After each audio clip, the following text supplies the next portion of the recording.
सम्पूर्ण नमस्कार। आज म फेरि गरिब हुँदा भोग्नुपर्ने 10वटा पीडा भनेर लिएर आएको छु। मैले यसमा चाहिँ बुदागत रूपमा लिएर आएको छु। म डिजाइनहरू फटाफट भन्न गइरहेको छु। यसमा चाहिँ नातेदारले वास्ता गर्दैनन्, यदि पैसा छैन भने भिडले पहिचान दिँदैन, यदि चिन्दैन, जतिसुकै मानिसको जमात भए पनि भिडले चिन्दैन। अनि अस्पतालले उपचार दिँदैन, यसरी नै छिमेकीले पैँचो दिँदैन, साहुले ऋण दिँदैन गरिब भइसकेपछि, अदालतले न्याय दिँदैन, समाजले सम्मान दिँदैन, साथीभाइले सहयोग गर्दैनन्। यदि पैसा छैन भने, पैसा छ भने उसका पछाडि पनि हजारौँ हुन्छन्, तर पैसा छैन भने उसलाई पनि साथीभाइले सहयोग गर्दैनन्।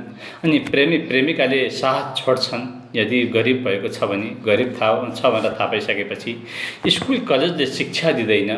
अनि यसरी नै पसलेले उधारो दिँदैन। र अन्तिमको मा छ एउटा अचम्म छ, बुवा आमाले पनि आफ्नै माता पिताले पनि आफ्नो छोरा छोरी गरिब छ भने उसको पनि वास्ता गर्नुहुन्न अथवा विश्वास गर्नुहुन्न के।